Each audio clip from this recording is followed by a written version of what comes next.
It's a matchup that's simply never going to materialize. He's focused on fights that truly count. For months now, MMA fans have been buzzing about a potential Jon Jones versus Tom Aspinall bout, especially after rumors began swirling about a UFC event taking place at the White House. Literally a week after you become champion and everything seems to be moving in this direction, Donald Trump announces that they're going to the White House, and like a day later, Jon Jones says, I'm back. And now all the talk is, I'm out of retirement, I'm getting tested. Did you chuckle at all this? Did you literally days after all this goes down, he says, okay, I'm back after all. What do you make of all this? Oh, mate, it's just boring. It's just so boring. I don't even have a comment on it. It's boring as hell. Don't want to talk about it. Like, you just probably rolled your eyes and moved on, right? I've already got a fight, so I'm focusing on that. That's the way that I like micromanage things so well mentally, is that like for the next 10 weeks of my life, all I'm thinking about is like Cyril Gane and how to beat him. Like even what you said about his coach, what you said I didn't say, it doesn't matter, because I'm fighting Cyril, and that's all that matters really. No matter what anybody said or done or what's happened in the past is all pretty irrelevant at this point, because we're going to fight each other, and that's all that really matters. And I promise this is the only other thing I'll ask about it, but now it's become Jon versus Tom would be the biggest fight ever at the White House, and even Dana has talked about it, that would be the wish list. Is that something that you even think about or use as like that could be a goal, or because of the past year you won't allow yourself to even get too worked up over that? Do you want me to be honest? Please. It has spent 0 seconds in my mind. Okay. Hype had people daydreaming about the ultimate heavyweight clash. But Aspinall quickly put that talk to rest, shutting down the idea in blunt fashion. He made it clear he's not interested in appearing on a White House card if Jon Jones is the opponent, because he's convinced Jon would never sign on.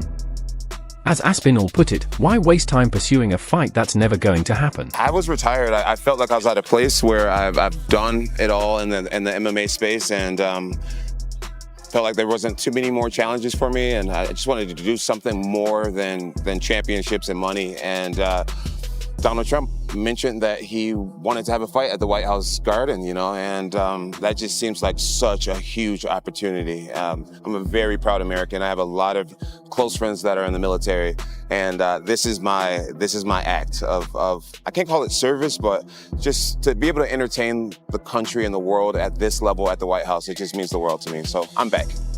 I love that. I'd love it too. Has anybody fought at the White House before, like officially? I don't think so. I heard there was a boxing match many years ago at the White House. Okay. MMA will be the first. All right, so what's the get back been like? Because if you retire and then come back, that's got to be crazy. Yes, it's been difficult and different. Everything hurts, Hey, so they've announced this White House UFC fight. What do you think about that? I think it's exciting. Very exciting. Can we expect to see you on the card? I can't promise anyone anything, but I have a very strong feeling that I'll be on that card. But who would you take on? Who would be your dream opponent? I would want to take on whoever's holding the belt at the end of the year. Yeah? Yeah. Any possible names you think? Well, no, I mean, as of right now, the champion is Tom Aspinall, but we'll see who's the champion at the end of the year. I feel like it'd be only fitting to have an American guy fight for the championship that night. I'd be willing to put it all on the line. Nice. Jon Jones says he wants to be on there too, and he says he would fight whoever the champion is. So would you be okay with him coming back, potentially winning that belt again? I thought about him. I can't risk putting him in big positions in a big spot and have something go wrong, especially the White House. And that's where his frustration lies. Aspinall isn't mad at Jones, he's just tired of the conversation. He doesn't want to burn away his prime years on a matchup that will keep getting teased, postponed, and eventually dropped. That's it. That's it. I'm not interested, mate. Not interested. And the world shouldn't be interested either, because what's the point? It's just false hope. What about just you at the White House? Forget about him. Does that interest you?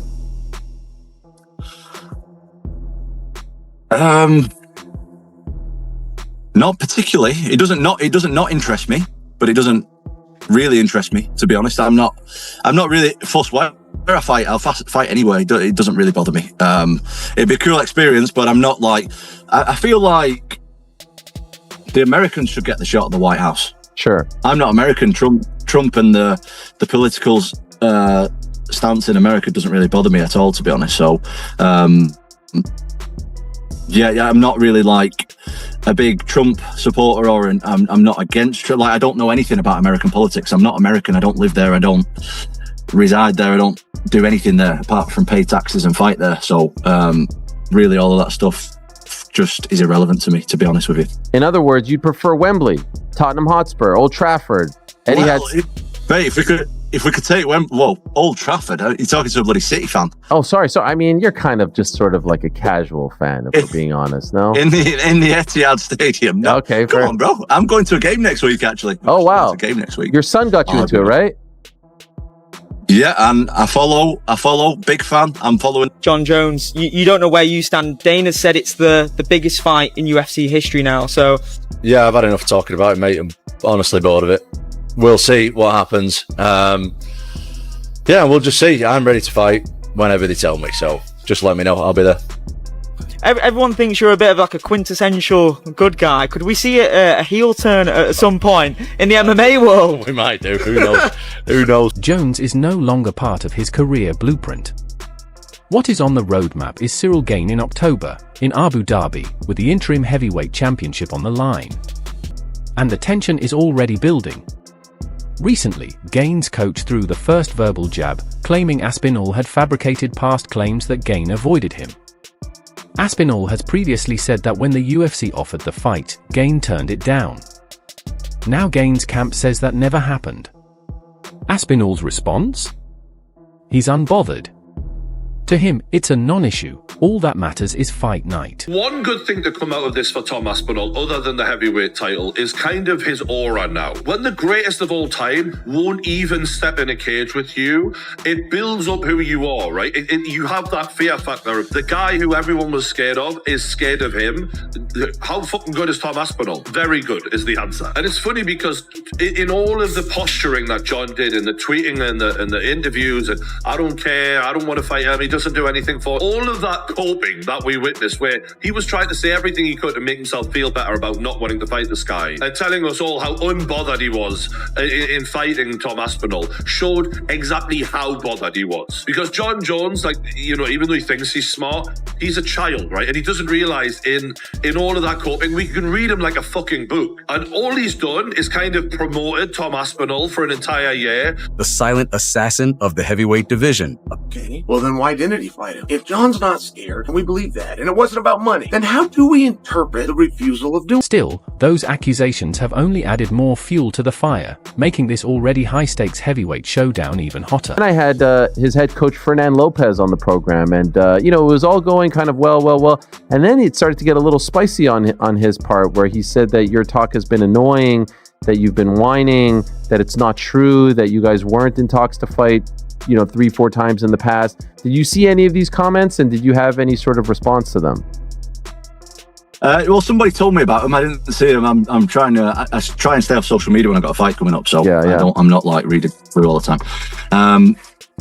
My response to them is, with all due respect, I respect coaches so much, especially really high level coaches.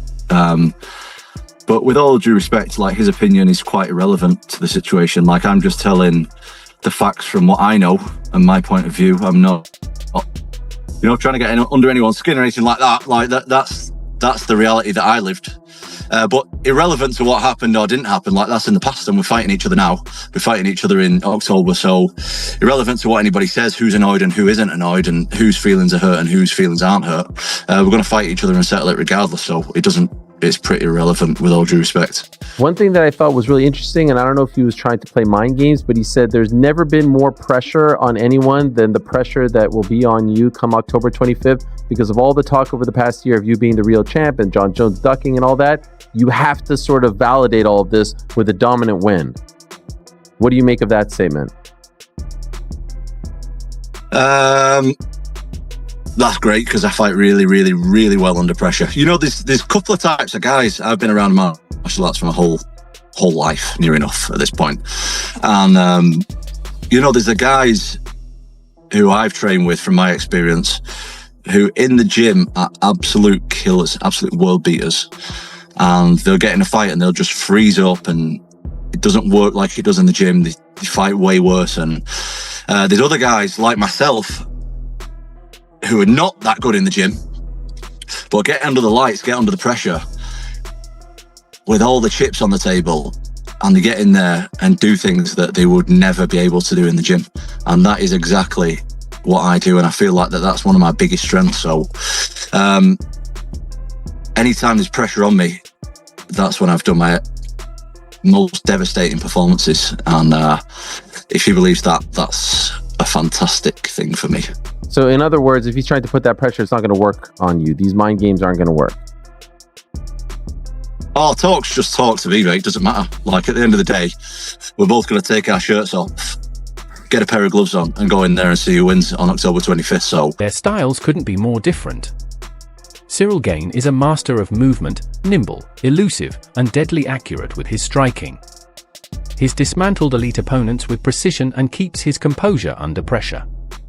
On the other hand, Tom Aspinall brings explosive combinations, seamless transitions from stand-up to grappling, and once he's on top, his ground and pound is punishing. Cyril Gane is a fantastic striker. I mean, he's one of the most beautiful strikers in the heavyweight division. He does wild stuff. You ever see how he throws that front kick from a side stance? And he throws it like a twisting kick. He stands like southpaw, right? And you see he bobs around like this, and he's totally sideways, and he twists his foot out. Like a twisting kick. He did a lot of them against Tai Tuivasa. He's so fast, man. He just does this weird thing where he stands sideways, and instead of the front kick going like this, like straight out, the front kick goes like this. So I know. Okay, I see what you're saying. It. Yeah. So his knee when he lands is almost like sideways. It's just so unusual for a heavyweight, that kind of movement. But he'll show it totally sideways. It's a little trick. Almost like a crescent kick or something like that. Cyril Gane, who's 6'5", 247 pounds, moves like a 170 pounder. It's crazy. He's bouncing like Wonder Boy, like bouncing like this the entire fight, bouncing, throwing feints, like completely changed the standard of heavyweight striking. And I'm not exaggerating. Because it seems so far-fetched for people that Gane could even win this, considering he's pretty much a meme at this point, whereas Aspinall, to people, myself included, might just be the baddest man to ever live in all of human existence. And I'm pretty sure this is a fact, so I'll say it as if it is, but I don't think there's a single UFC fighter to fail 2 title shots and then win their 3rd attempt. Ever. Especially one of, if not maybe the most undeserving of a 3rd undisputed title shot attempt. I mean, it's either him or Covington. This making it his 3rd title shot within his last 6 fights. Fuck you, Gane!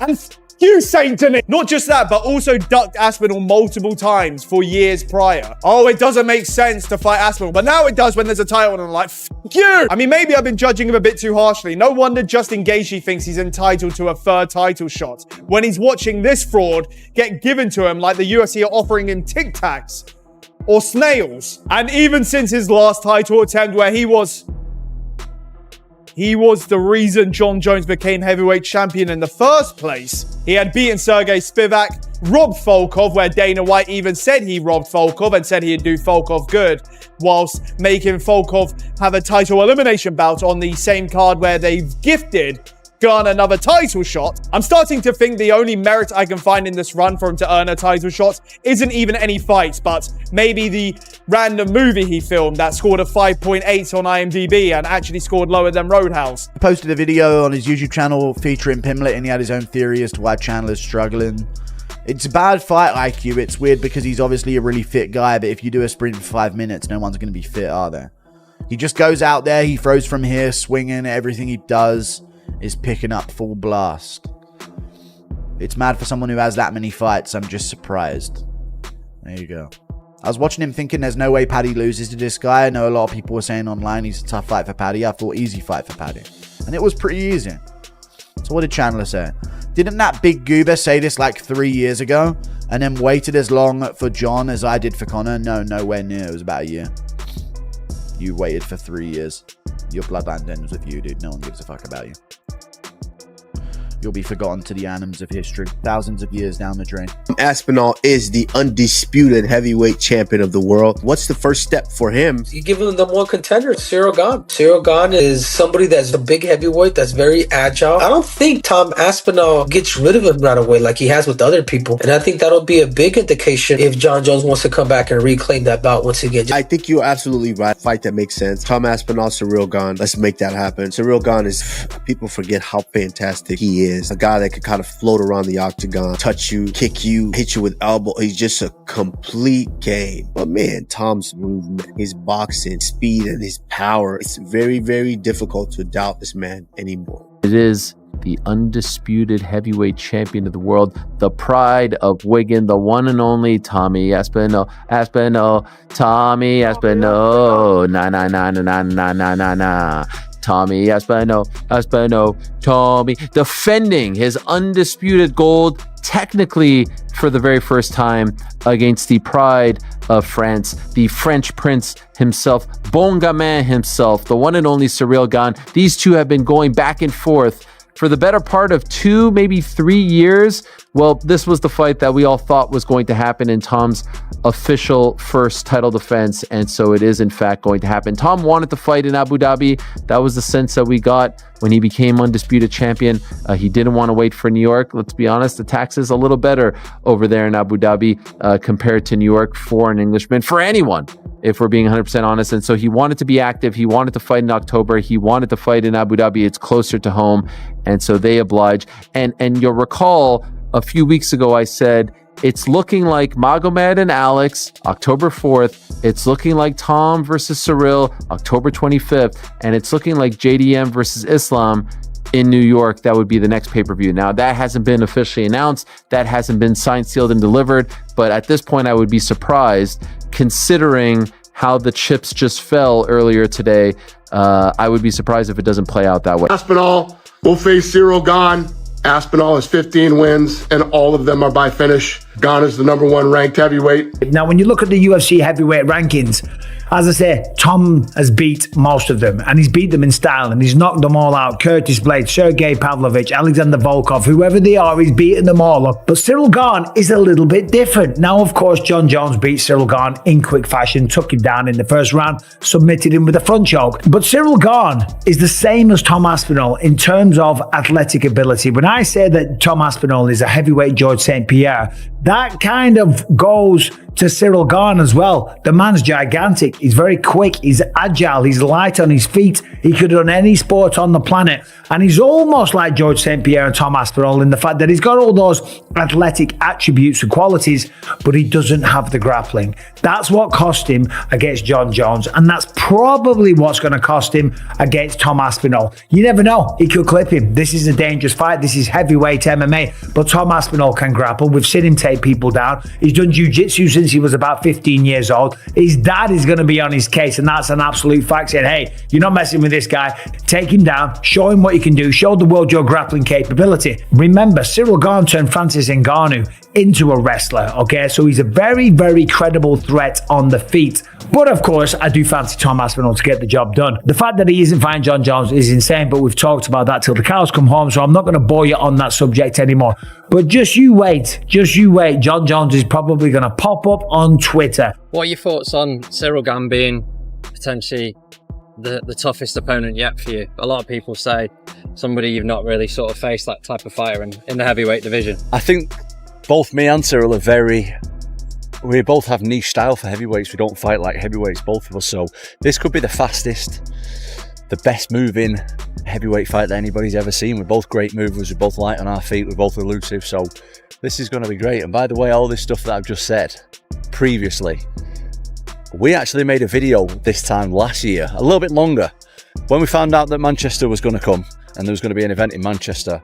When I thought I was fighting Ciryl Gane, but he declined it, we made a video there over a year ago now. And if you don't believe me, if you don't believe it on the timeline, look, got my teeth done now. Look at the old video. You want to zoom in on them? Hold on. Got my teeth done. Let me get right in there.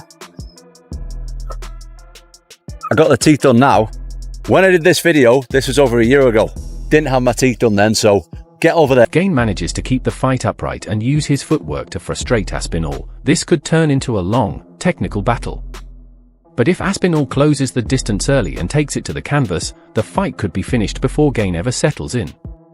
Ironically, if Aspinall dominates in Abu Dhabi, the calls for a Jon Jones versus Tom Aspinall fight will only get louder. But based on everything Aspinall has said, it won't change a thing. He's not chasing Jones, not waiting on Jones, and not pleading for a fight he believes will never happen. His focus is forward, not backward. Jon Jones is yesterday's chapter. Cyril Gane is the challenge now. And in Abu Dhabi, Tom Aspinall intends to prove that the future is his.